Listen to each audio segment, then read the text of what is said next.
Hi, I got a request to do a video about staccato. So staccato is a range of articulations that are on the string. We use a combination of weight and stopping of the arm. We engage our fingers, but we want to make sure we're not tensing up our arm.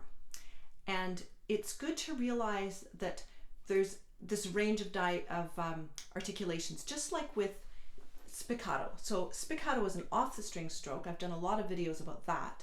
So I'll just show you. If I'm doing spiccato and I drop the bow,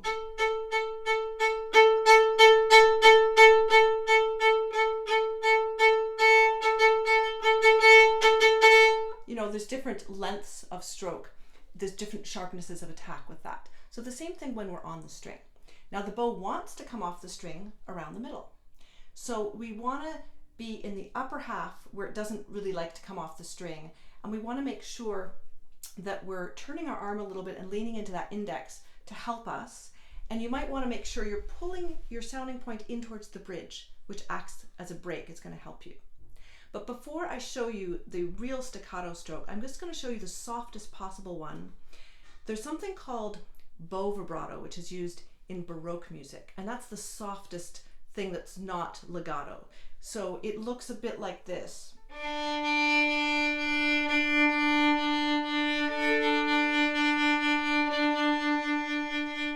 So it's not entirely smooth, but it's not quite staccato. And then if I just add a little bit, so I encourage you to start with that and then just add a little more stop.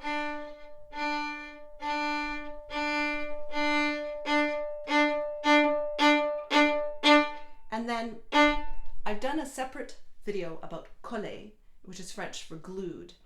And that's a kind of a building block stroke for staccato. So we use our fingers, that's coller. Different parts of the string, up bow, down bow, like that. Because we use that in staccato.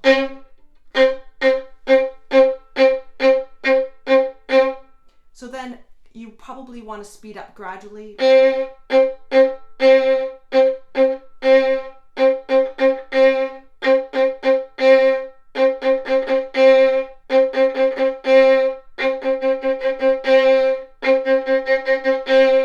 Like that.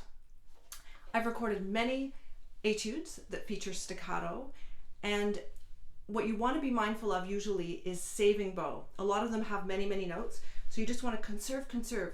And if you think you can't use any less bow, try to use even less. Think, okay, what if I use half that amount of bow? So I just bring that bow in towards the bridge and keep it as much in the upper half as possible, because as soon as we get down here, it wants to come off. So happy practicing, and I hope these tips were helpful. If you're interested in violin technique, check out my violin practice tip playlist, and you may also be interested in my practice tutorials and hundreds of videos of etudes for players of all levels, as well as play-along scales and arpeggios. Please subscribe and stay notified. On the About page of this YouTube channel, you'll find all my social links, my Patreon, and my websites, both for violin teaching and my podcast.